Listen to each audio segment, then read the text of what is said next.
exactly a month since we last recorded the Detroit Sportscast, but here we are back again. I'm not gonna go tag team whoop. There it is, mother. But you know, I already know the '90s drill on that shit. It is Monday, February 3rd. We're back with another edition of Detroit Sportscast. Garrett Comas here in the Metro Detroit East Side. Always joined on the Metro Detroit West Side, the guy that makes all this happen from video production, everything like that. My brother from another mother, Adam Hernandez. Adam, how are you on this Monday, my friend? Are you more east side or are you more west side? I'd Were you say more were like, you more bad boy or were you more death row? ooh, some death row is good, but I do love Notorious B.I.G. stuff. So it's a mix. I think Bad Boy a little bit more, but can't go wrong. You got to have a little bit of both. It's not one side over the other, man. Because let's forget, when we grew up in Detroit sports, we were sometimes in the Western Conference and then sometimes in the Eastern Conference. So you had to dabble on the West side as much as the East side. I know we're gonna get to it when we talk Red Wings, but my God, like this West Coast road trip, like you have to be glad that the Red Wings are no longer playing in the Eastern or the Western Conference.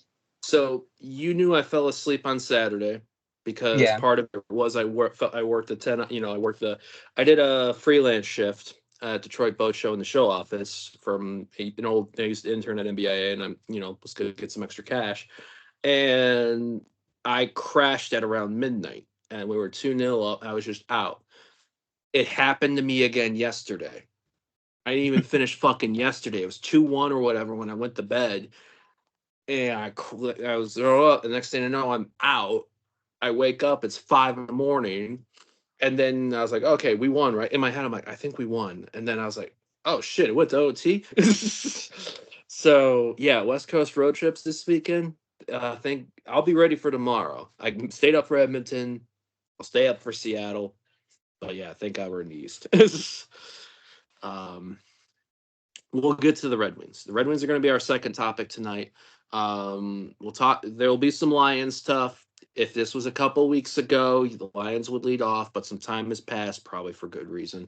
We'll talk about also amidst some Tiger scenes that have gone on, and little brief thing on Detroit City. But first things first, we got to lead off with Detroit basketball.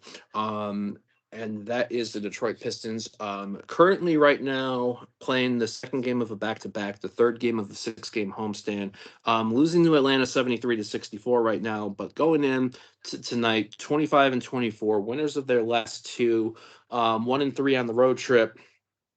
Um, and I think as much as the results lately have been okay, it's not been the most mind blowing. There's been, I feel like, some of the most buzz that we've seen in for Detroit basketball in a long, long time. Let's start off like for the Pistons stuff. We'll get into that. The big news, obviously, I think more off the court than maybe what you're seeing on the court. Cade Cunningham, uh, last Thursday, the will is he going to be an all-star, is he not going to be an all-star, is confirmed. Cade Cunningham, all-star reserve. When you look at the man's numbers, I think it's more than well deserved. And I think when you what further I think shocked it for like made me happy was the general love and support for that. And it's not from this community, from our area, but the league in general, media people, etc. And on that. Um, let's start off with that first, and then we'll get into what I think is as big, if not even a bigger topic related to Detroit basketball as a whole. So, Adam, Cade Cunningham, NBA All Star, maybe the best Pistons season by a player right now in what, 25, 30 years, maybe at least? It's been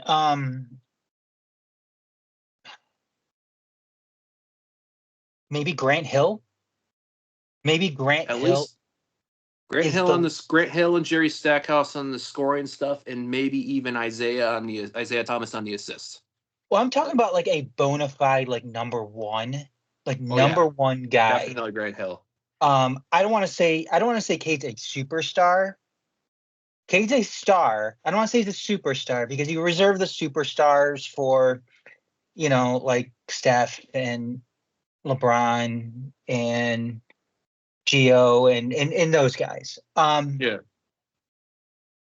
But yeah, Cade is the first, I think, legitimate star, like star player that this team has had since Grant Hill. Yeah, And that's nothing against the going to work Pistons, the new bad boys. It's nothing against Mr. Big Shot. It's nothing against Ben Wallace, Jerry Tayshaun, Stackhouse, etc. Yeah, Stackhouse, Sheed. Um, with those guys, they were, a collective team that got it done as just that, a collective team. right, Um, Cade though is a guy that can put the team on his back. I don't think, night in and night out, you couldn't depend on a Chauncey Billups or a Rip or anything like that to have the team on their back and carry them, night in and night out. right.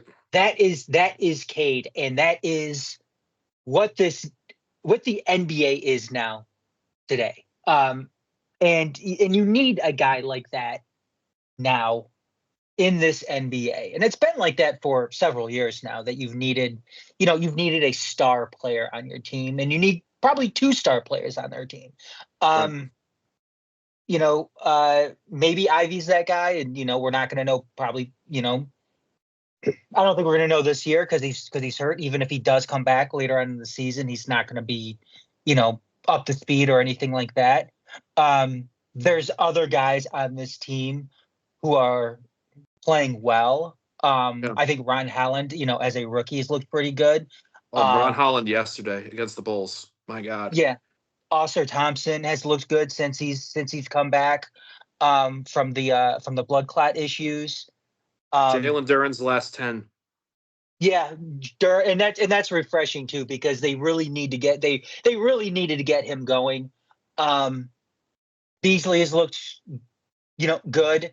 Yeah. So I mean, there's guys who are sitting there contributing. Cade does need that number two, though, just as the NBA is constructed today. But yeah, Cade has been. I mean, and it's great to see too because Cade's first few seasons in the NBA on the Pistons have been as tough as they can get. Yeah. He's dealt with injuries. He's dealt with bad coaching. He's dealt with bad rosters. He's dealt with bad results, and you're starting to see kind of those everything kind of pay off, Yeah. start to pay off, which is great. It's great, and it's like I said, Cade's a bona fide star in this league. He deserves the All Star nod, and the great thing too about Cade is he's going to continue to get better. Yeah. Cade hasn't reached his prime yet. Cade still has some room to grow, and he still has room to get better as well. So that's what's great about it too. I think also too, Cade got paid this offseason, and we saw what happened going on 8 years ago when Andre Drummond got paid, and then he tapered off badly. And Andre Drummond's admitted that he wasn't taking it as seriously as he should have in Detroit, which he's kind of had a good renaissance now as he's gotten older, because Andre Drummond came into this league incredibly young. But to see Cade take the game to the next level after getting the money is a fantastic testament. And you were talking about like Malik Beasley, and I've actually been getting. We talked about this yesterday in a league that continues to be a little bit more different than the league you and I grew up with in terms of the style of play, um, and being a 3-point heavy league, just like 80 points in the paint scored yesterday by the Detroit Pistons out of 127. And I look at like Malik Beasley making threes, and I was watching Vinny Johnson highlights of the microwave, and the guy that could just get in his position and shoot and get hot with teams. And Malik Beasley's reminding me a little bit of that. A guy that 1 year, 6 million, that we're like, okay, maybe it's gonna be a move. It's a low move. Used to like we're paying low because of this. And now it's like get him paid, keep him here. Cause yeah, what he's doing right now, I wasn't expecting him to be this like Cade's the guy. Ivy, when healthy, can be the two. Right now, it's looking like Duran's the two to fill in on the big role. Harris is your unsung guy right now. That's like kind of doing some of the dirt, quiet work defensively. Scores a little bit. He's not going to score consistently as much as he did his first stint here. Tim Hardaway Jr. gives you a thing, kind of be streaky, and then Malik Beasley's buckets off the bench. Um, but there's something about this team, and I'll ask you this real quick because the trade deadline is a couple of days away. We have seen two monster trade moves in the last 48 hours. For starters, if you've been living under a rock, Cade dropped 40 on Friday night against the Dallas Mavericks in front of NBA Commissioner Adam Silver. We'll talk about why we think he was in attendance.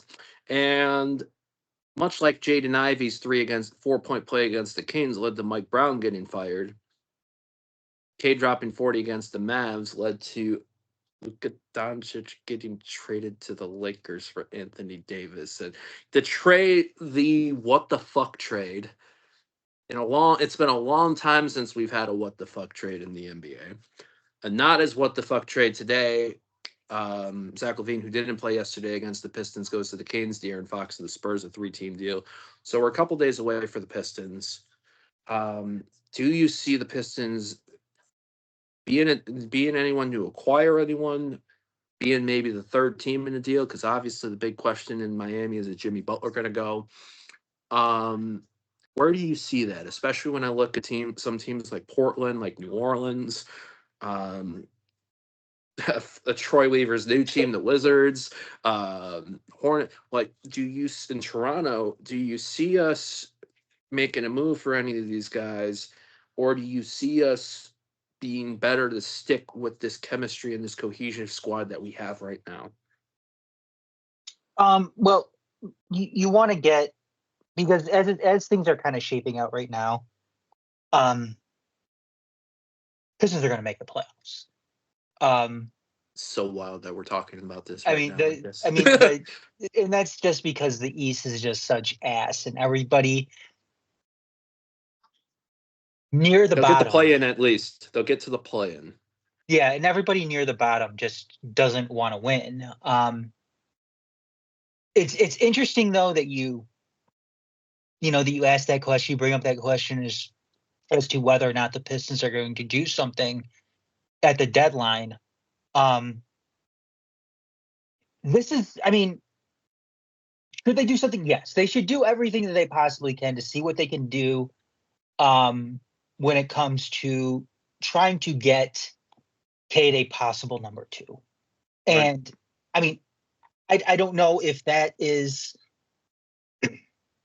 I don't know if something like that is possible right now, because in my opinion, I don't like NBA draft picks, especially if you're in the Pistons position right now too, because the Pistons have had enough high end draft opportunities where you could only get so many young players in the mix. This is the NBA. This isn't the NFL or anything like that, where if you accumulate these high draft picks over and over again, then that's great. You can go ahead and build yourself this great young team. And there's the lottery, there's the constant moving of picks and deals.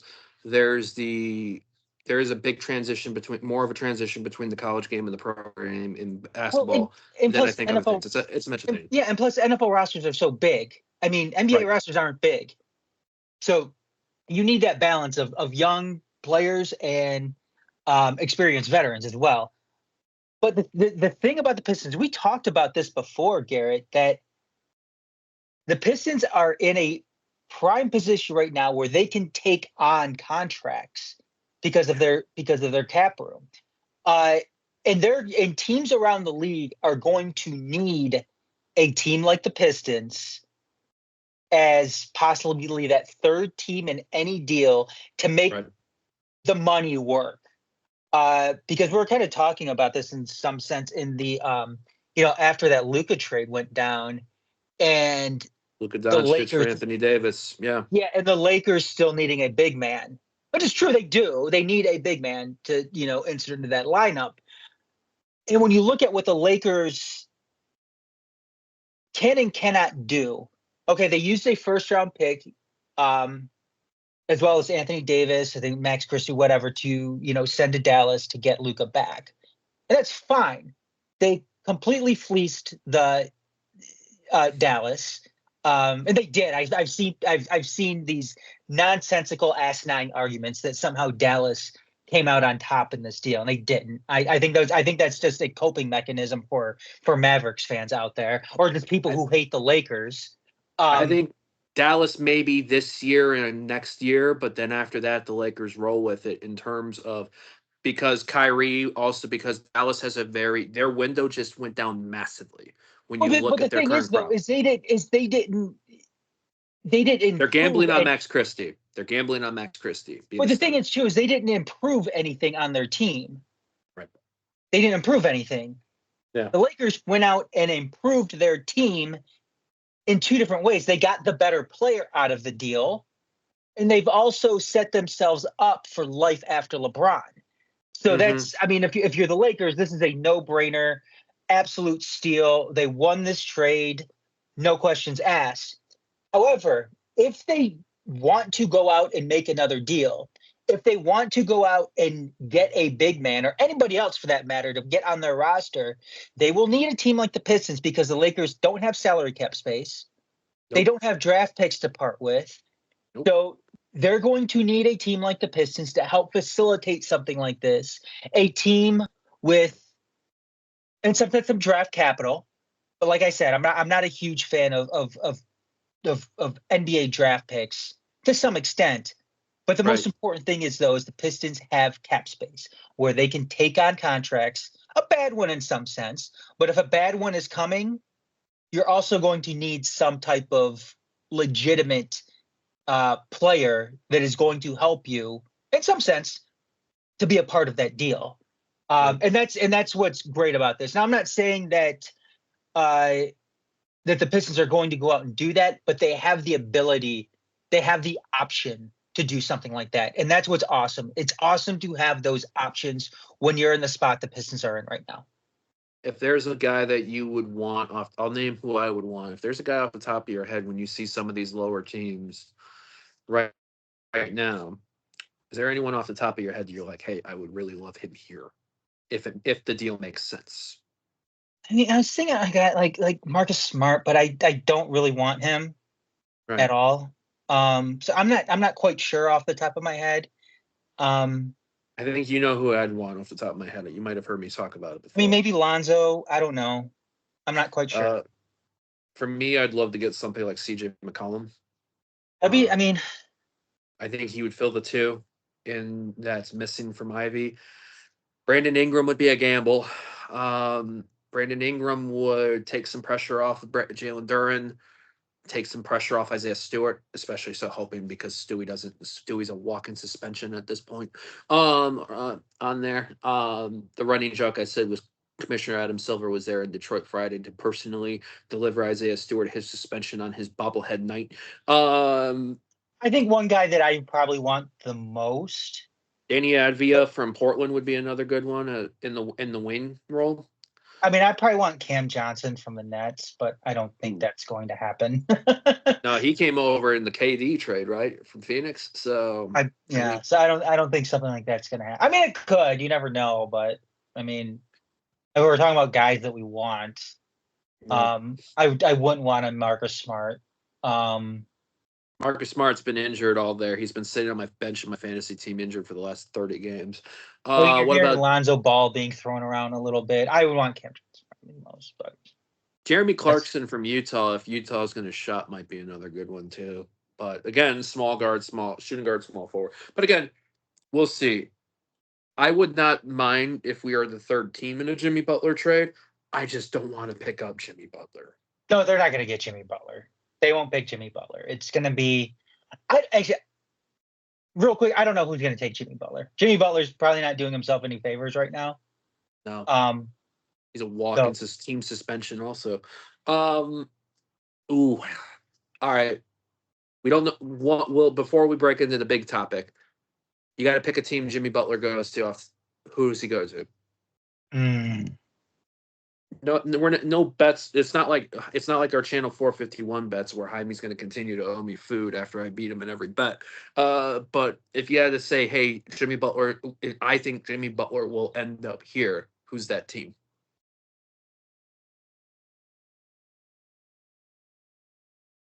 Phoenix? I think Phoenix is the tops on my list because of the amount of draft picks they picked up recently. Yeah, I'd have to probably maybe say Phoenix. Now, will it work? Probably not. No. But Matt Ishbia, I think, is willing to take many risks. It's the reason why he owns a company like UWM and everything like that. So we shall see here on that Pistons news on there. Let's talk about the big juicy topic, which is part of the reason why we opened up with the Pistons. Adam and I got done recording our Detroit City centric Make City Make Spence. Latest episode's out now. Go check it out on anywhere where you check out the Majors Detroit stuff. And immediately I pop into social. How many minutes within we stopped recording and got off Skype did I text you what I think it was Vincent Goodwill? It was the Vincent Goodwill Yahoo piece, and I know many have reported. Other people have reported it across there. Tom Gores leading a group of investors to bring a Detroit Detroit franchise back to the WNBA, which we all know if that's going to be happening, it will be the reemergence of the Detroit Shock. Don't downplay the investor group. No, we'll talk about the investor group, which we've learned. This is Thursday night in that moment I'm talking about. I texted to you and you're like, I love Tom Gores. This investor group that you're talking about. Pistons executive Art Tellem and his wife. General Motors CEO Mary Barra. Jared Goff and his wife. Name some others. I'm drawing blanks right now. Sheila Ford. I mean, this is literally the Sheila Ford, Hamp of the Detroit Lions. I mean, this is literally you have GM and Ford. This is literally that that meme of like the Crip and the Blood, like with the tied up do rag, like the unholy alliance. Yeah, they're like unifying. You have Ford and GM unifying to bring the Shock back to Detroit. Who else is there? I know there's other ones that we are. I'm going to look this up right now. Yeah, that we're probably missing, but it's quite the it is quite the investors group that are looking to bring the Shock back to Detroit, who left over 15 years ago now. Yeah, I believe their last season was 2009, or they left in 2009 for Tulsa, who didn't last either. Who eventually moved to Dallas to become the Dallas Wings. And when you look at it now, because in one of our circle chants, our buddy Dean Zimmer, who we affectionately referred to as Padre, mentioned that after Bill Davidson had passed, then Pistons Shock Tampa Bay Lightning owner, Bill's widow was selling the teams. The Lightning got sold. The Shock got sold a few months before Tom Gores went and purchased the Pistons. Yeah, and eventually the Pistons got sold too, along with the Palace and the entertainment arm of that whole organization as well. Which, if they held off on that, Shock would have never left. Probably not, because I don't think Gores, who's a Michigan native, probably would have moved the Shock or would have sold the Shock. So as I bring in this team, the goal is to have a WNBA Shock which we would think, because we also know that the Detroit Shock trademark was updated in this past summer, June of 2024. I think I found that somewhere was posting that online, like the history of trademarks and everything like that. Commissioner Adam Silver was in the house at Little Caesars Arena on Friday, and in an interview on FanDuel Sports Network's telecast with Natalie Kerwin, question was asked. And I know we've dropped it on our socials, the clip of where it was like, this is great news, and it's like whether it's the Shock and the WNBA needs to return to Detroit or will return to Detroit at some point. How much did that just put did you want that statement to be injected into your veins in that moment? I mean, it was awesome to hear. I mean, no there's no question about it. And again, you hear you hear all these, I've been looking at it, from our own social media, just some of the, some of the backlash from it. And it's just it's stupid opinions that, saying, oh, it'll never work, and blah, blah, blah, blah, blah. It's like, okay, well, you assholes must be fun at parties. So shut up. Um, it's women's sports right now is at this, it's at a completely different level than what it was 10 years ago, 20 years ago. It's incredibly popular, especially WNBA, and that's, again, you have players like Caitlin Clark and Angel Reese to thank for that. Yeah. But I mean, even coming in next year, you have a player like Paige Buchers coming in. Yep. Um, Golden as State well. Valkyries are starting in 26, and then you have Toronto starting in Yeah, 25. Somebody's in you have Cameron 26, somebody's Brink in out, 27. out in LA. I mean, you've got stars up and down this, in the WNBA, and Right. it's a fun thing. And you know what? I don't. If I'm Adam Silver, yes, I'm making that statement because Garrett, you and I, obviously we always talk about soccer in this country. We always talk about Detroit City FC. We always, Yeah.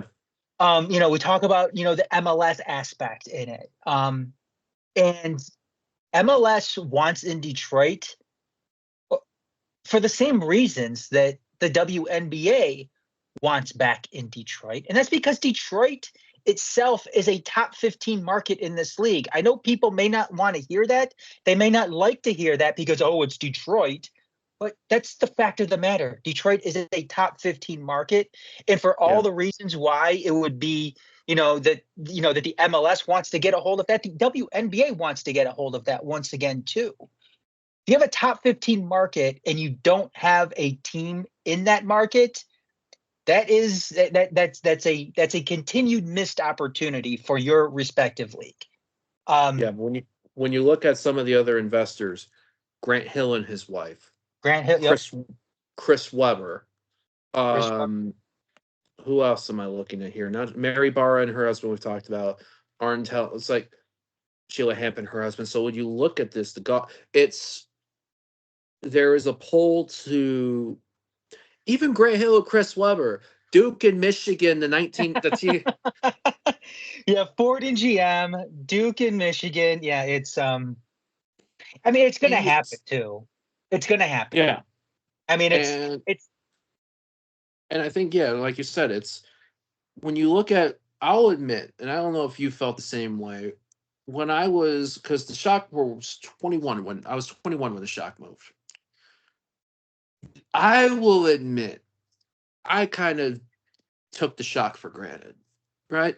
we all did They've it. won three. We all did. I think in closing for people, we were talking about the ownership group. We're talking about One quick thing, Garrett. If yeah, this sounds weird, we got cut off. Our internet dropped. So, yeah. um, So but if our thoughts look like it's rewinding a little bit, we had an unplanned break in this scenarios. You have had I feel like this is the second time where you've done a recording and either the internet went out or somebody's was it Nick's internet power went out when you were doing the college football schedule thing in the fall. So I yeah, think because you had to like guest record, so technical difficulties are a common thing here. I mean, hence we always do make city make expense, and we don't even see Sean's camera. So yeah, I think WNBA. When you look at the investment group and you look at the amount of players that are in it, the Hills, the Chris Webber, the Barras, Arntellum and family, Jared Goff and wife. When you look at the growth of women's sports in this league, in this country, especially lately, like you've talked about, like I argue that women's sports right now is even more enticing to the casual viewer, perhaps in some cases, than the men's stuff, especially the NCAA basketball tournaments. Men's tournament, okay. These past women's tournament, compelling, this past and, year the women's tournament was far better than the men's. and part of its format, 4 quarters, very similar. And then the WNBA season was also great. It's telling stories, and I was saying that I've been watching. I got actually on my tablet here the unrivaled women's full court 3-on-3. that started on TNT. And TNT True TV, it's on Fridays, Saturdays, and Monday. Highly recommend. But to see this, there is a growth in women's sports that is not going to go away, I don't think. Regardless of where we're at and whatever is going on in society, all this, you're seeing a growth and an impact that women's sports, in particular women's basketball, is having right now. And if you look at Detroit, who is a city, resurgent Cinnabis, I believe, is the motto on the crest. If I've pronounced the pronunciation, Aiden Hutchinson, I'm so sorry. But the WNBA on the rise, the city of Detroit on the rise, Detroit Pistons organization, which is tied to this, on the rise. It's a perfect fit, if you ask me. Do we ask I was thinking about this 6 months ago, and I think, what's the word I'm looking for? We did a Detroit owner ranking, Detroit sports owner ranking. I don't know if you remember this. Mm-hmm. And this was before Monty Williams got let go, right, for the Pistons. This is before we hired JV Bickerstaff. This is before this Piston saying, we ranked it Chris from worst to first. Chris Ilitch with the Tigers, rock bottom. Then Tom Goris.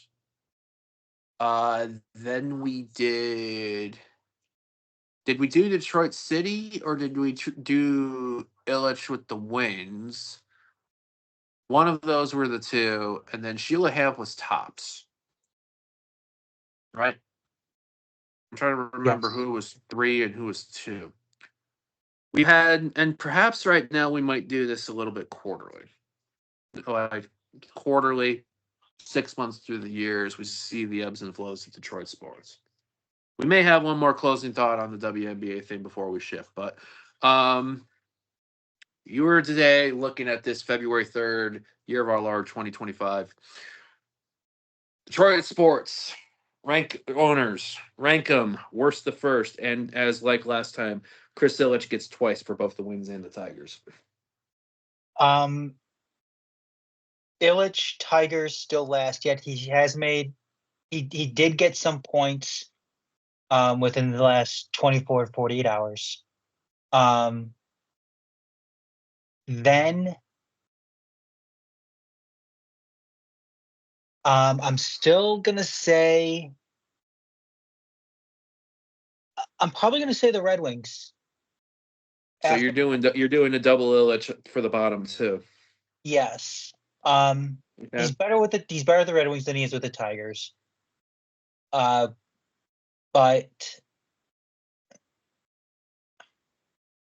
the problem with that is I don't know if it's more so Yzerman or if it's more Ilitch when it comes to, we know Yzerman doesn't like to give term on contracts, but I don't know, just for this discounts, baby. Just for the sheer sake of me hating Chris Ilitch, I'm just gonna put him both bottom 2. Yep. I'm gonna go. Then I'm still gonna go with Goris at next. I think Goris gets too much, and I hate to play. I hate to love on billionaires or anything like that, or give billionaires props, but that's just what this. We're just ranking owners here. I think Goris has shown people that he it is showing a more of an attempt that he wants, or more. He's showing more that he wants to own the Pistons, which is good. Like we said before, he wrote a check for Monty Williams to go away. He is wanting to bring back the Shock to Detroit. He's shown that like I said, he's shown that he wants to be an owner in the NBA. He wants to be an owner of an NBA team, and that's fine. I still think that people, get on him a little bit too much when it comes to what has happened in the past, and I don't blame people, but I think there's a difference between an owner that doesn't want to spend money and there's an owner that spends money but makes the wrong moves in doing it. Yeah.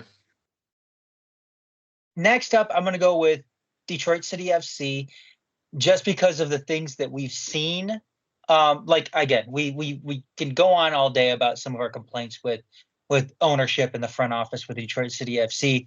I think the bottom line though is that I think they are on the lower half as far as teams with money in USL Championship. But I think so far this offseason, what we've seen, especially in the past week, 2 weeks with this team, is that they are getting creative in how they spend their money. I think they are bringing in some good players, especially to, offset the loss of Maxi Rodriguez, which I'm all for. That's fine if he's going to want, if he's going to want a bag. And then it's Sheila Ford Ham. Again, I mean, she's no question the undisputed best owner in Detroit sports, just for the moves that she's made up until now. So For me right now, yeah, it's Chris Ilitch with the Tigers right now still. Although they are one move away, which we'll talk about at the end, from going ahead of Chris Ilitch with the Red Wings. Before Todd McClellan, looking like, if it's rumor, I've heard rumblings. You look online, everyone's got rumblings one way or another about things.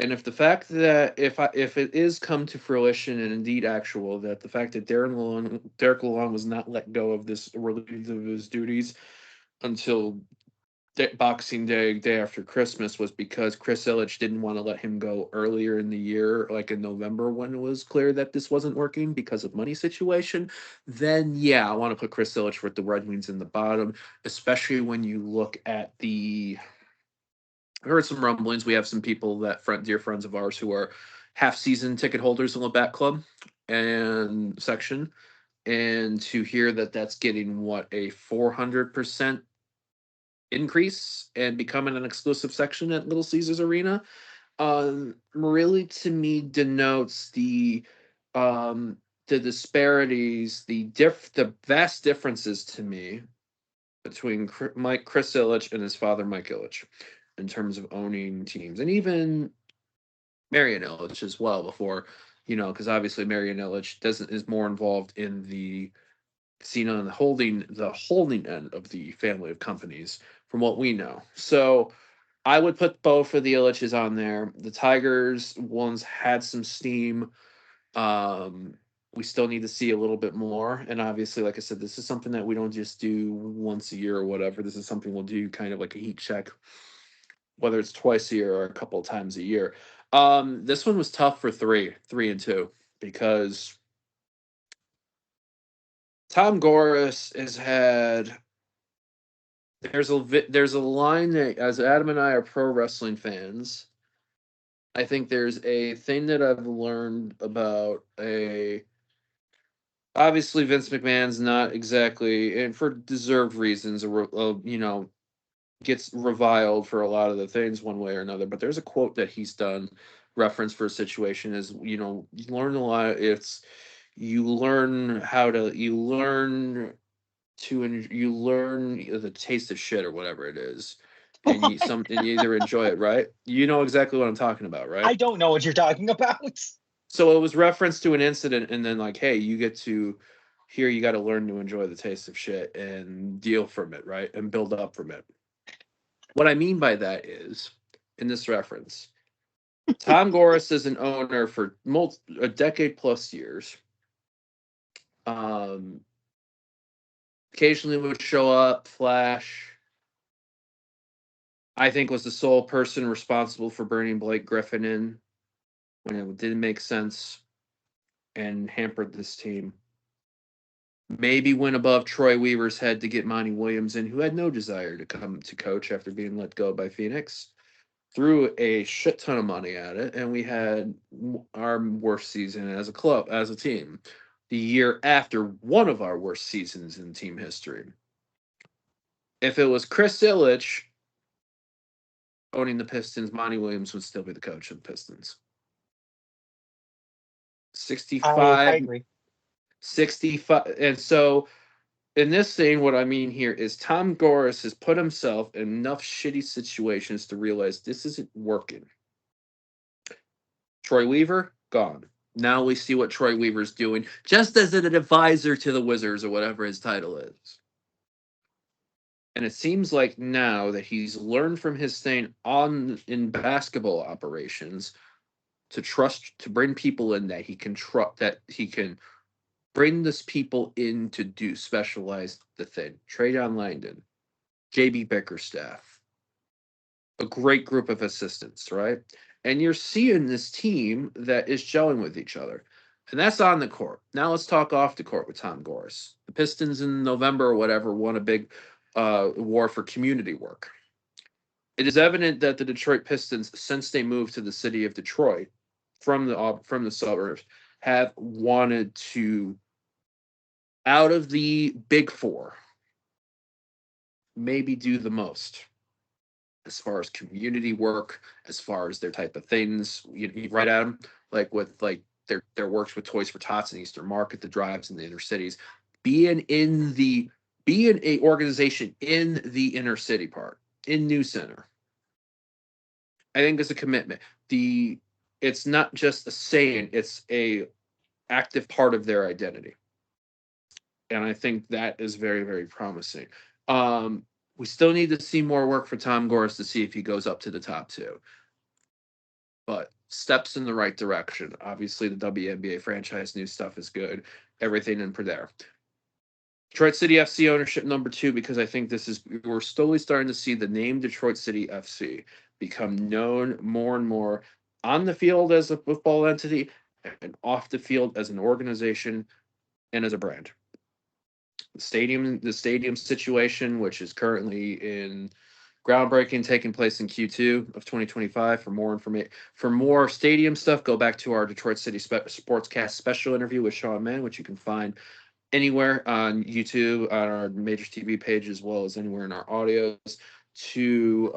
Now you're seeing the profile in terms of the partners that Detroit City FC is working with in terms of a new kit sponsor, which we may have an idea depending on what the practice kits are and that stuff, but it might be something completely different. And you talked about it, a growing football and staff, you're starting to see the wheels churn, right? And I think it's year 4 of this USL championship for the men and year 2 under Danny Dicchio. There's some names brought in that have given some hope. There's some names that are coming in that are really going to excite some people, I think. But for more further details and us salivated over the potentials in that, look to our latest episode of Exciting Expense. Be warned, it did get off the rails, like it always does. And lastly, Sheila Ford Ham.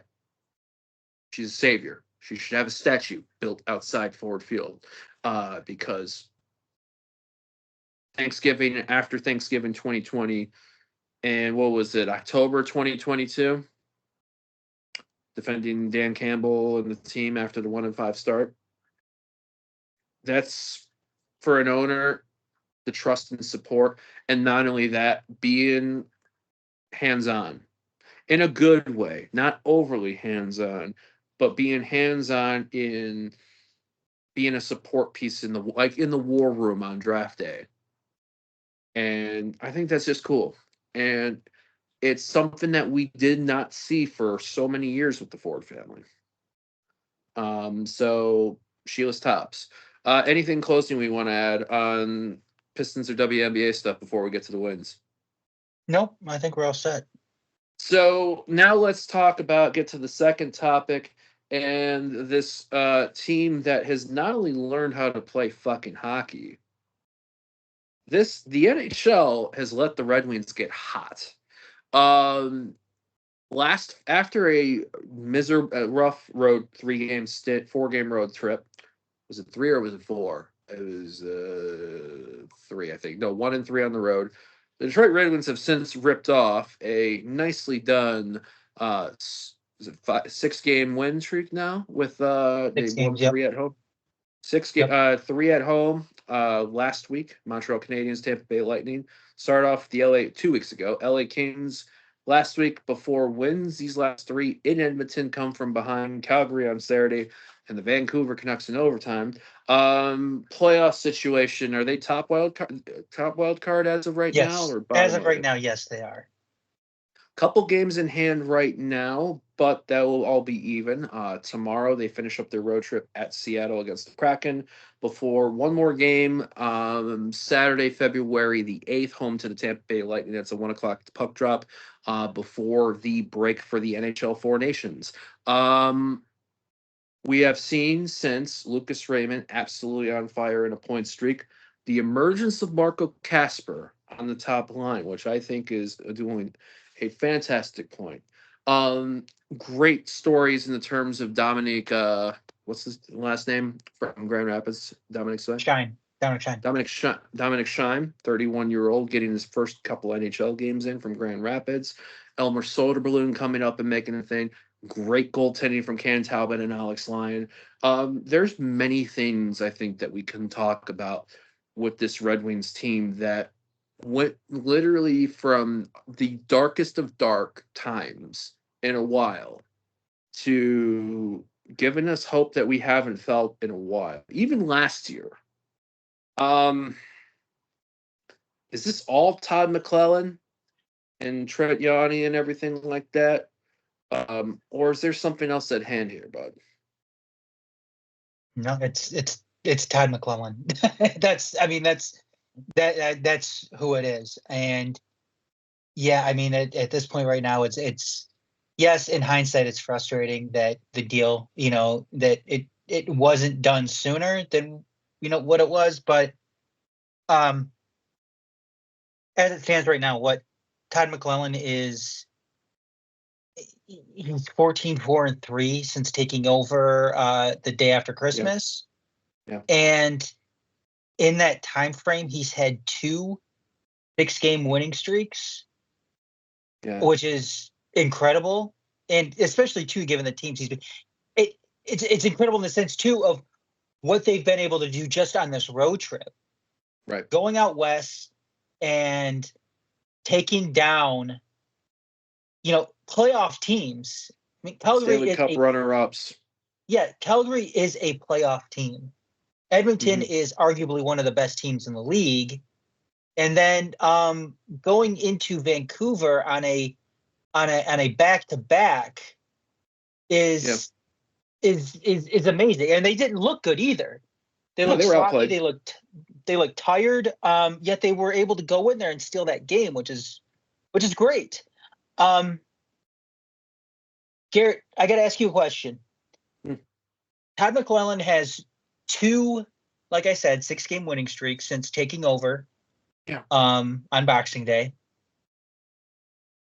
In the time that Derek Lalonde was coaching the Wings, how many 6-game winning streaks did he have in that time frame? Yeah, the one last year, and that's got to be it, right? That's it. Which I was at the last game of that. Which I've bitched about the last game where we didn't have the priority waste thing. And I've said the only thing that I like about that is, to me, the C's and the A's are where they should be on the left shoulder as opposed to the right shoulder. But that's because we grew up with that. Hate the sponsor otherwise. Well, the thing is too with, I mean, just another other quick thought here. I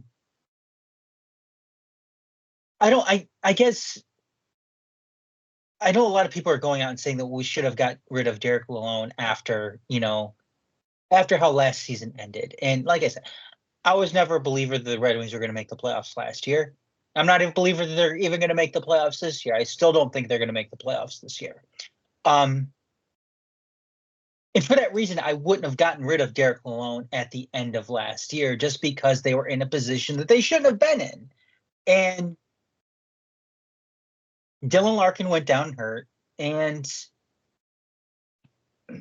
things went the way that I kind of expected them to go in some sense. Right. Should he have been gone sooner this year in hindsight? Yes, he absolutely should. I think the California trip is when he should have been gone. Yeah. knowing given what Todd McClellan has been able to do this year. One of the more impressive things, though, and something to kind of hang your hat on if you're a Red Wings fan, and probably the most important aspect out of all of this is the young guys are the ones that are stepping up. Right. It's the guys that are going to be here in 5, 6, maybe 10 years from now.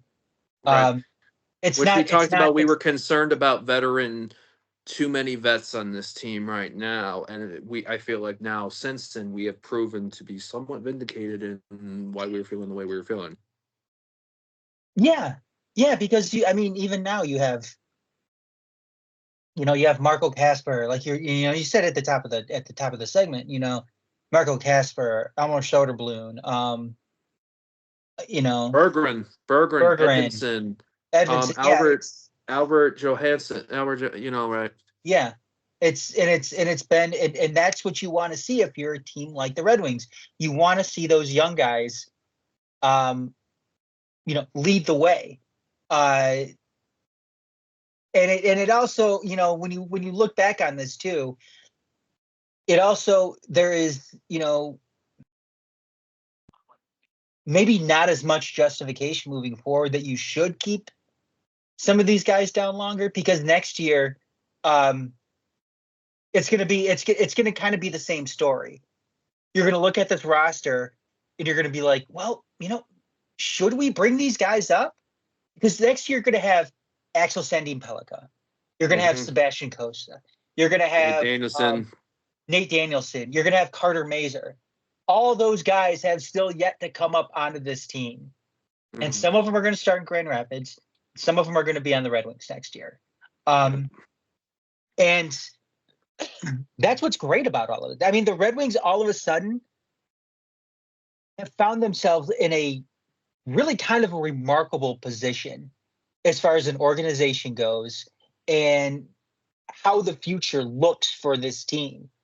You got a lot of awesome young guys coming up. Not to mention,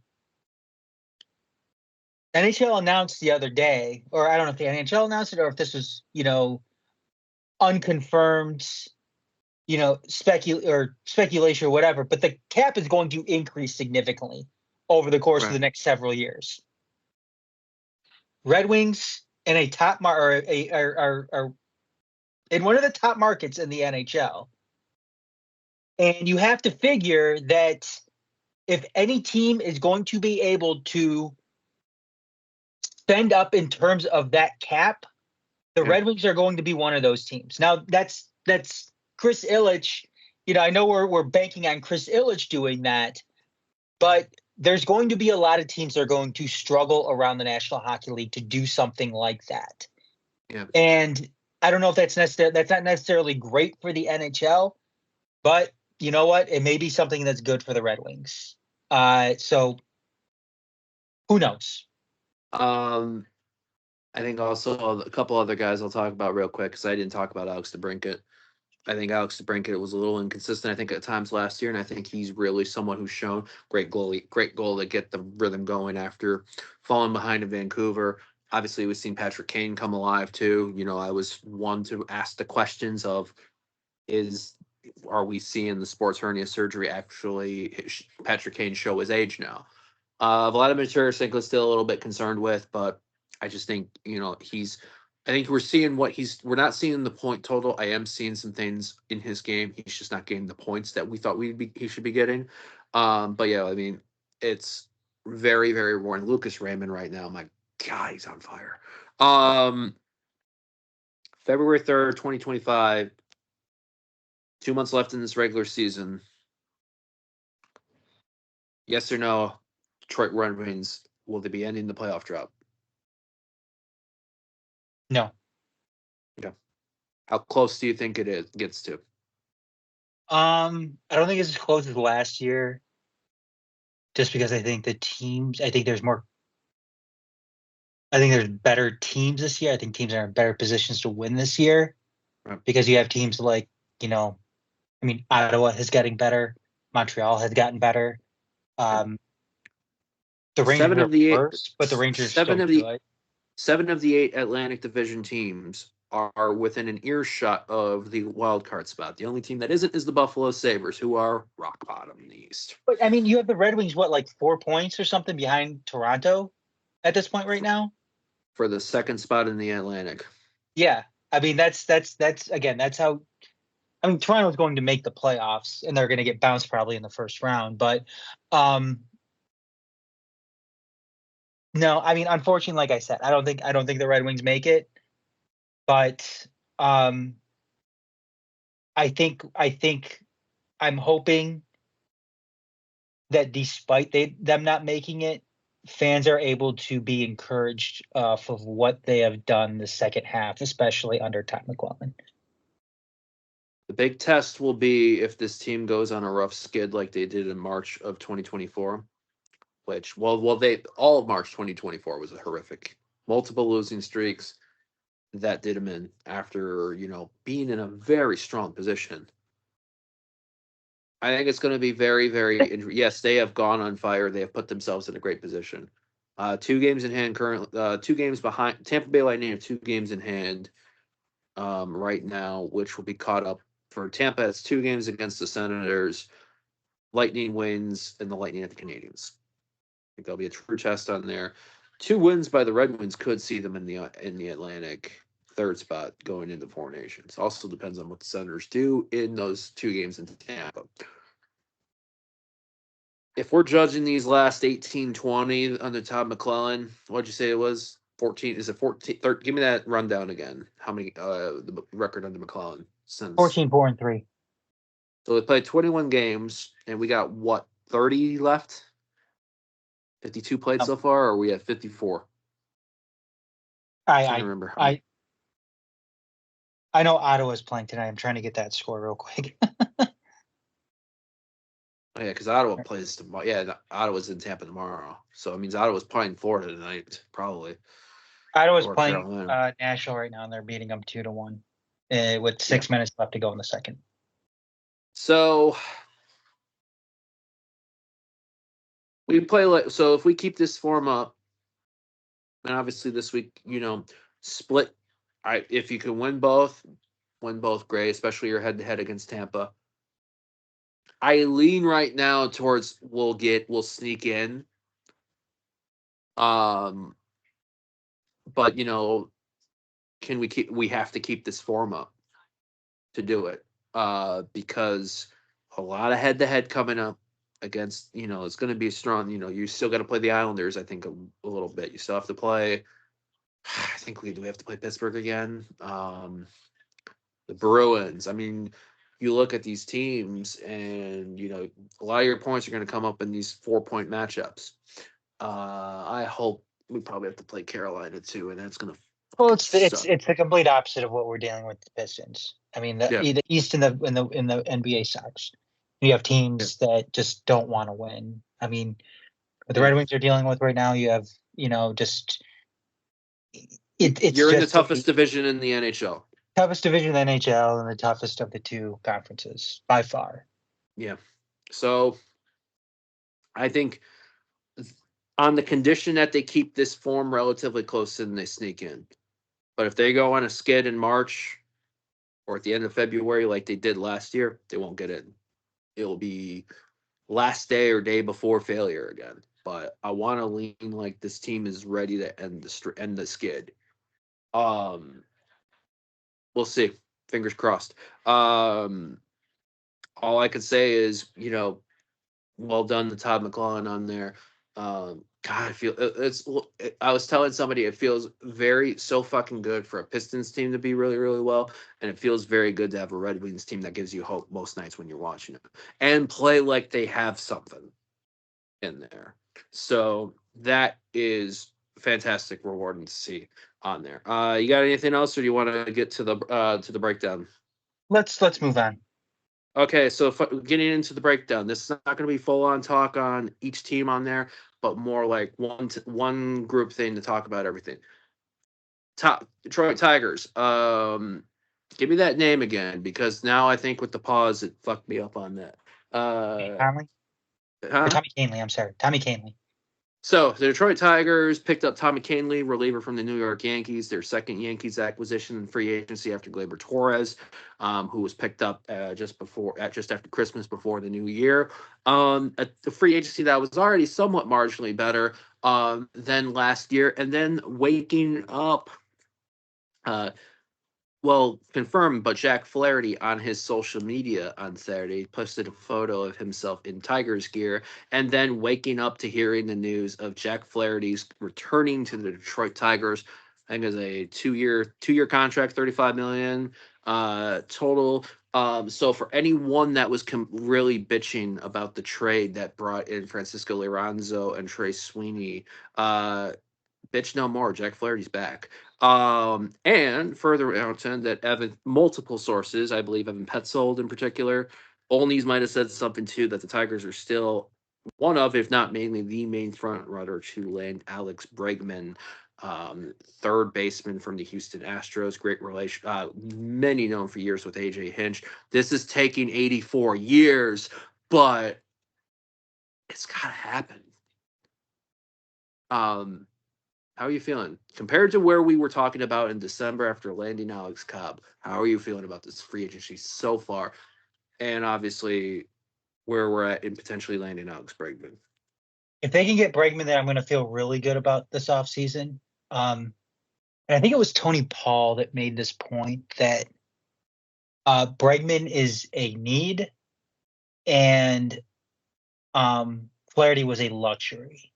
And Mm-hmm. if you need, you're not going to take the luxury over your need. So I think that lends, some support to the idea that yes, the Tigers are still looking to get Alex Bregman, and they're still all in on Alex Bregman, which they should be. And the most disappointing thing about that is it's taken this long to get that, to get him signed. And God, I'm hoping it gets done, because pitchers and catchers are going to be reporting here, not, just the next couple of weeks. 10 or so days, if I'm not mistaken. Yeah. So, you don't want that lasting too long into the season or into into spring training or anything like that. So, yeah, I'm hoping that Bregman, I'm hoping they hurry up and get him signed and, because yeah, obviously, they need him. They need the bat. They need, they need him over at third. And yeah, this is one of the biggest problems with this team last year was their hitting. And heading into this Not season, enough balance. Not enough yeah, balance either. A and left-handed it's heavy yeah, lineup. and if and they don't get him and that doesn't get addressed, you're still going to have the same problems heading in this season too. Because this team, you get Bregman on this team, then yeah, the Tigers are probably going to be winning the AL Central if that's the case. Yeah. So I yeah, heard it was also we had some good arbitration deals made before arbitration on a handful of players, in particular Tarek Skubal, who had a nice pay increase for this year. Seeming as somebody who's listed in the Cy Young stuff as somebody that may be an influence. He said he was hoping to be an influence for Jack Flaherty, and it's turned out to be succeeding. Now it's Bregman. Just how much power do you think a guy like Tarek Skubal has in influencing and convincing people now to come to Detroit with AJ Hinch managing and this young squad that seems to really gel together well? yeah. Especially you mentioned AJ Hinch, and the Tigers have arguably the best coaching staff in all of baseball, and as Detroit sports fans, I think we're kind of blessed all of a sudden with our with these coaching staffs that we've all of a sudden kind of assembled here in Detroit. Yeah.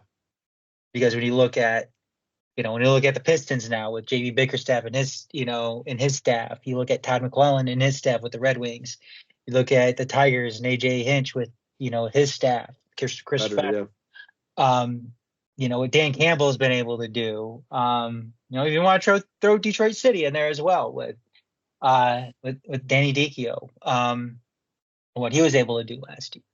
Dick Dasovich now is the first team coach with plenty of assistants too, with the what we'll call the Canadian connection. um, So yeah, it's exciting, but that Bregman deal needs to get done. It needs to get done. So perhaps next week we'll be talking about Bregman being on there. Might do a special mulleting if that deal lands. Be on the lookout for that because we're fucking salivating at that thing happening. That's it for right now on Tigers. Before we make a go on topic, Lions. So yeah, we already know what happened a couple weeks ago. This Sunday, I'm going to have the Super Bowl on the phone on a very low volume because also hopefully there's some Japanese wrestling I can put on the TV during the Super Bowl. We already know about Ben Johnson going to Chicago, Aaron Glenn going to the New York Jets. Tanner Enstrand went over to the Jets. Antoine Randall and others went to the Bears. In particular, big moves. John Morton hired as the Lions offensive coordinator, coming over from Denver. Kelvin Shepard, Lions defensive coordinator. Your takeaway on those, and anything else you want to add? Lions sit as we stand here on February 3rd, or sit here in this case. I really wanted Tanner Inkster to be the offensive coordinator with the Lions. I can see why they brought in John Morton based on what he's able to do with Bo Nix. And I know that Nolan Bianchi put out a tweet right after John Morton was hired, just kind of highlighting the things that he was able to do at various points in his career. And he does have some familiarity with the Lions because he was part of the staff not too long ago. I don't know. I wanted somebody younger. I wanted somebody that maybe was, is seemingly more innovative, because I think that was what was very cool about Ben Johnson, is just how innovative and creative he was. And I don't know if that's something that we're going to be able to get with John Morton. But I don't know. We'll have to wait and see. I think that Ben Johnson said something after he left At his press conference. Yeah, when he was, talking about the Lions, just, kind of being in a position now where maybe it doesn't matter who their coordinator is.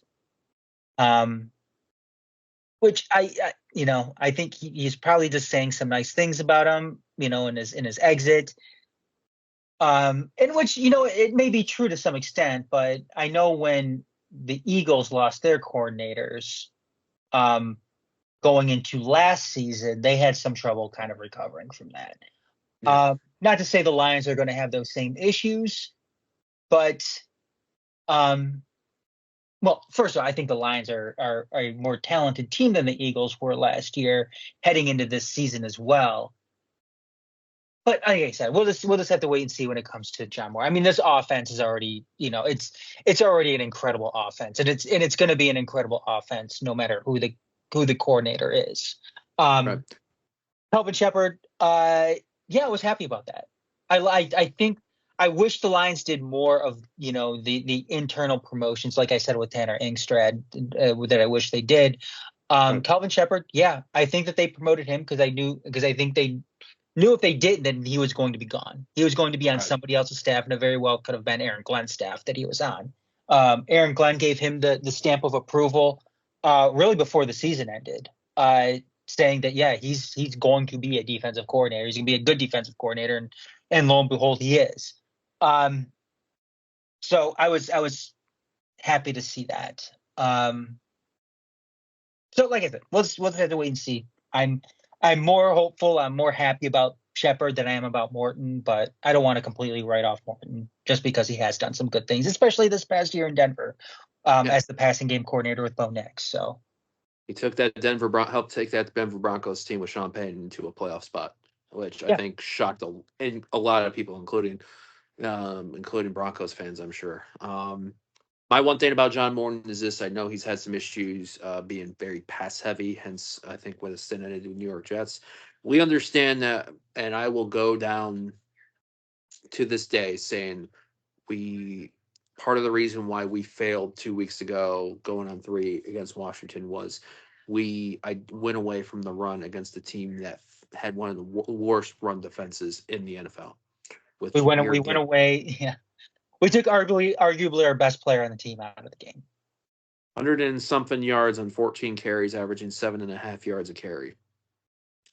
So my hope for John Morden in the history of being a pass guy is you have a power unit and maybe the most with somebody in Jameer Gibbs who's not even hit 75% of what his potential is on here. I feel like he got what 1400 almost 1450 1500 yards and 250 something carries this year. Yeah. Utilize all of your strengths. We got 7 months till the season starts, so we'll hope that's agree with you on Kelvin Shepard. I think I want to see, obviously, the big thing is what is free agency going to be defensively, because that's going to be the big addressing as far as moves, ingoings, who leaves, who joins, etc. So we'll see on that. Don't really give. I mean, just get through Sunday in the Super Bowl, and then we can the road to next season starts. One quick final thought about the Lions too before we move on. Yeah.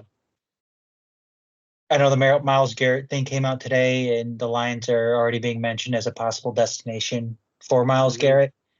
I know some people are out there speculating on whether or not they would have to give up any of their players to get Myles Garrett. I don't think they will. I think they could do it with draft picks alone. Yeah. Just because too, Myles, whenever you have a player coming out and demanding a trade, all of a sudden that return value is going to be reduced. Right. So I think that they could trade multiple first round picks and some lower end, maybe second or third, whatever, to go ahead and get him. And I think they should do that. If that's an option for them, then they should do that. Yeah. Second, I am so sick of Lions fans like coming out and just destroying Ben Johnson or Aaron Glenn for leaving and coaches following them out the door. You guys, this is what happens with every good team in the NFL. Yep. Every good team in the NFL loses their coordinators. They all the time. And it doesn't mean that guys don't want to, coach under Dan Campbell or anything like that. This is what happens. Mm-hmm. In some sense, you should be glad that something like this is happening, because that means you are a good team. Yep. It never happened before. Lions fans never experienced this before because your coaches have been shit. Mm-hmm. Your team has been shit. Yep. This is what happens to good teams. Deal with it. These guys are going to, they're not here because they just, they have this, unmitigated loyalty to the Detroit Lions. This is their livelihood. If a better opportunity presents itself to them, they're going to take it. Ask yourself the same thing. If you are working in your job and all of a sudden you have a better opportunity present itself to you, are you going to not take it because of some loyalty you have to the current place you're at? Or are you going to take it because you get to better the lives for yourself and your family? So please, please, please stop with this, with this, this asinine thinking when it comes to what these coaches are doing for themselves and their families. That's what it's all about. This is their job. They're going to take better opportunities if they're presented to them. And I think also, too, for anyone that's slamming Jared Goff and wanting him done after that, I think it is too hair trigger of a response in the immediacy. I think Ben Johnson's play calling got a little too cute in the moment, and I think he was trying to win maybe a little too cute for the big stage and identifying what we were on that. That being said, if people don't think that that's going to be a motivator for Jared Goff coming into 2025, yeah, I don't know what fucking planet you living in. So I would just say this: games happen like this to everybody on there. Did we get a little too cute? Did we try playing the home run ball and suffer for it? Yeah. But you want to know what? I think, and Adam, you and I have talked about this. If we were to compare this Detroit Lions team to our Red Wings experiences growing up, this is 95, 96. when the Winds lost the conference finals to the Avs. What happened the next year? On the Stanley Cup. So, Super Bowl 60, we shall see. I want to selfishly say pencil us in, but let's get the job done. Let's get to next season first. And I'm ready for Super Bowl 59 to be fucking over with. Lastly, real quick, A Detroit. better location too. I think San Francisco is a better location than New Orleans. Okay, is it San Francisco or is it like Santa Clara, an hour away? Okay, it's Santa Clara, but it's still that, you know. We got shit growing up for Auburn Hills being far away from Detroit. May I remind you, it's like 35 minutes or 30 miles. It's 45, 50 miles from San Francisco to Santa Clara. Should have just fucking called yourself the San Jose 49ers. People would have been better off with that. Jesus. All right, I'm done with that point. Lastly, real quick, Detroit City FC news. You can hear us vent further. Again, go check out Make City Make Spence, our latest stuff on there. Channel 451 is going to be dropping something later on this week, also too, for the really deep sickos. Couple new signing things We're gonna have been find out if announced. we know ball on I hear on Channel 451 Tunnel Talk. Apparently, that's been discussed one way or another. We shall see. But new signings on there. Marcelo, with the guys coming back, it is the beginning of the preseason trainings and groups. Everyone's come back last week with the group, bigger coaching staff, fresh training gear, and new players. First year that the USL had announced that players to be announced had required an in-person medical, kind of like the rest of the civilized world when it comes to football. So, beginning, Marcelo Polisi, who was almost inadvertently announced on the club's website on January 10th, finally announced what the fucking day was it? January 28th, followed by that covers a midfielder role from Canada. South African striker Darren Smith coming in from Finland, playing in the top flight of Finland, announced last Wednesday. Haruki Yamazaki, young Japanese, plays fullback, wingback, midfielder. Coming over last year, played Northern Colorado Hailstorm of the USL in USL League One. Today, veteran midfielder, Canadian midfielder of many Major League Soccer games, as well as a handful of USL Championship games. And Jay Chapman, also a Michigan State University graduate. Some definitely more new players to come up. There's going to be a name that Adam and I can't wait for everybody to see.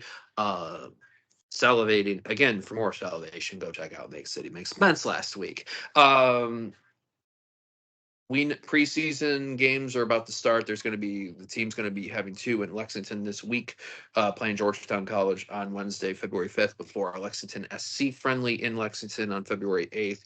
We are now almost, we were 37 days away Thursday, so that's 36, 35, 34, 33 days away till the start of the USL Championship men's regular season, March 8th at Miami FC.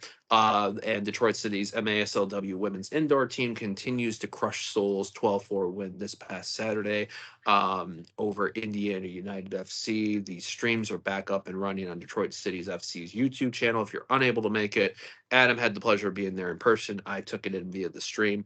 So real quick on there, how you feel about these signings and just women's indoor dominance so far? Women's indoor dominance, good to see. The men's side, I think I said it on Make City Make Spence that this is the reason why you got rid of Maxi Rodriguez. I don't think you're able, if you bring back Maxi, you're not able to acquire this new talent in a way that you in this particular way. I don't think you have the money to bring these guys in, and I don't think you have the room shape wise to do something like this if Maxi's still here. Yeah. I know we've kind of beaten the topic to death, but you've gone as far as you possibly could have gone with Maxi. So yeah. Something like this is refreshing to see. They needed to do something different. And it's, it's to the same extent that we've seen with other professional Detroit sports teams here. At the end of the the new bad boy Pistons, Chauncey Billups and everything like that. They needed to go a different direction with things sooner than what they Mm. did. They made that awful trade with Chauncey and Allen Iverson, whatever. And the same thing with the Red Wings too. Uh, you can kind of see what happens when you hold on to something for too long. Yep. And I'm glad that Detroit City didn't seemingly make that same mistake with a guy like Maxi Rodriguez, who is going to, you know, demand a lot in more ways than one when it comes, monetarily, I'm sure, and when it comes to um, how you work things out on the pitch. Yep. I think this is gonna be a new identity in Detroit City FC. I think this group that went third, the group that finished third in the USL Championship finished the season strong, but really kind of went as far as they really could. And the defense was solid in that, but one thing was identified as newer ways to get goals. And you see that kind of with one Maxi Rodriguez leaving to go to Rhode Island, the club deciding not to retain the contracts of James Murphy and Elisamo, both wound up at Indy 11. So those local Detroit, so a new reason for the Detroit City FC Indy 11 games, which I already know are a heated contest with players and now supporters between Northern Guard and Brickyard Battalion. Um, add And to that. Brickyard Battalion is, oh my god, it's stereotypical cringe USL Championship supporter group. Just fucking awful. And I want to ask you this question though, Garrett, because you're probably in a better position to answer it than me. Yeah. Who are the two teams? Who are the two teams that finished above City this past season in the East? Talking about in the Eastern Conference. Yes, Uh, so not making the finals. You're just talking reg season. regular season. Yes. Louisville City FC and Charleston Battery. Were if Detroit returned this season with Maxi, knowing that they were probably going to pretty much have the same lineup with a couple of complementary pieces here and there, were they ever going to beat Charleston or Lou City? I think if you bring Maxi Rodriguez back, you would have had to choose to.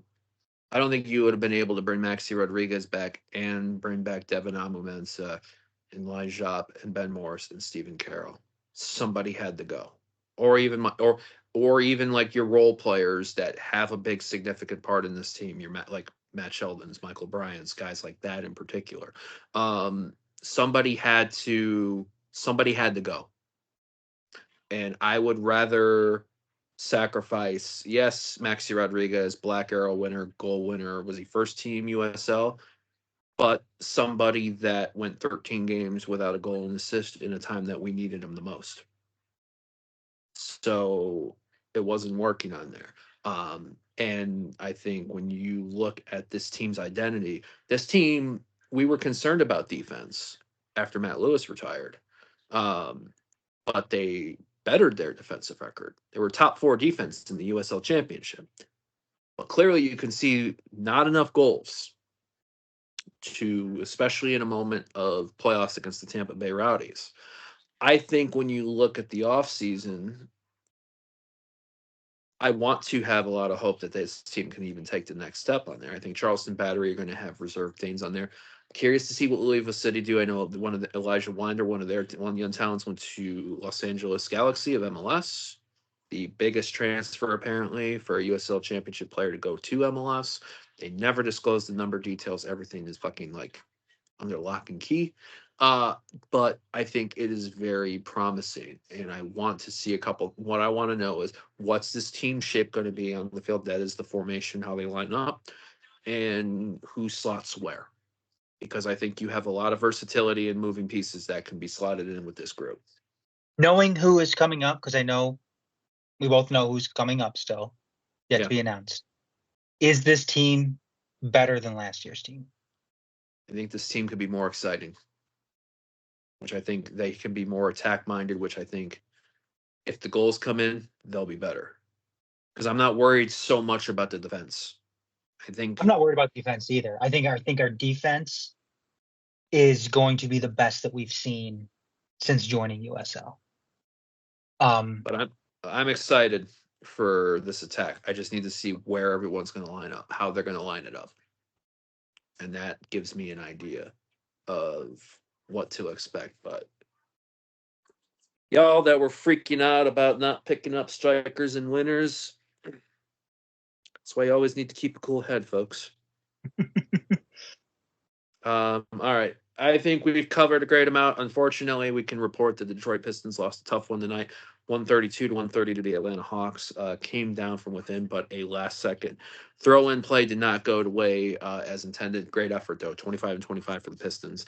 Next game for them is the Wednesday. I think they're still at home. They have that 3 more in that homestand. So, ways you can check out Detroit, the Majors TV. Go to detroit.themajorsports.com where you can find all your Majors TV content, Detroit City Sportscast, Molding with Garrett Komatz, post-match recaps, Make City Make Spence, Channel 451. Am I forgetting any others? But any of the other video shorts that you do. Also our written content, which we'll probably start to do a little bit more of, especially as we're seeing Detroit City seasons come in, All-Star break for the Pistons and Four Nations for the Wings. Adam can be found. Well, actually, also you can find us all socially online, TMSNX Detroit on Instagram, on Blue Sky, and as well as Twitter, Majors Detroit on Facebook. Be sure to hit that like and subscribe on the Majors TV YouTube, 5-star ratings, wherever you check out your podcast.